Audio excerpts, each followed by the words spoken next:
If you do everything in this checklist, I guarantee you immediately you will feel stronger both physically and mentally and will increase your back squat weight up to 15%. Some people can squat heavy just because they are natural born squatters. In fact, they are just a minority. Most people who lift big weights on squats can do so just because they have a solid checklist in their mind. This checklist allows them to reach their actual potential, win the mental game against the bar, and reduce risk of injury. As a result of that, they can squat more frequently and get more progress. In this checklist, there are 5 things that have a massive impact on your performance.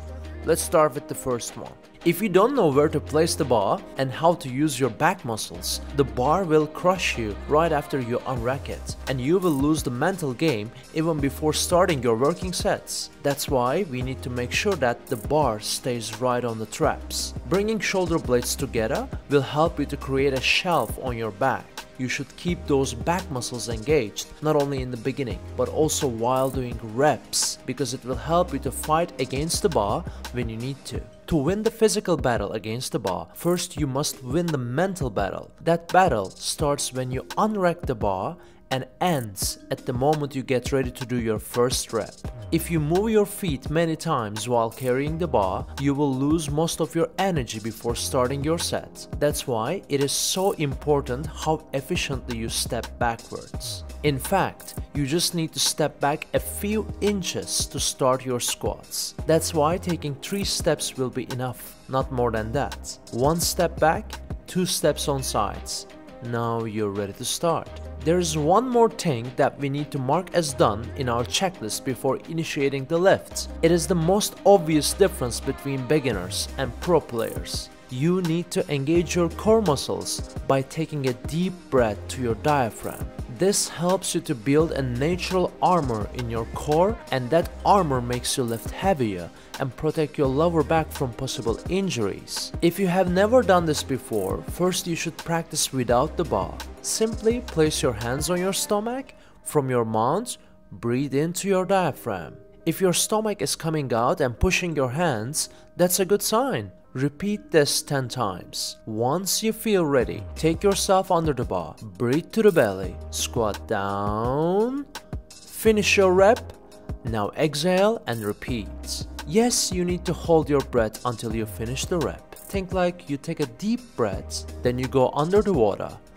Once you take your head outside the water, you can exhale and then repeat. Even if you do all these 3 things perfectly, if you miss the last 2, the bar will crush you anyway. In back squats, we are using many muscles together. That's why it is really tiring compared to other exercises. We also keep the range of motion as high as possible every rep, and that makes squats even more tiring. On top of that, there are also too many details that we need to focus on, as you can see. To be able to do all of these properly, your body needs more resting time than you think. It is totally fine to rest 2, 3, 4, even 5 minutes between your working sets.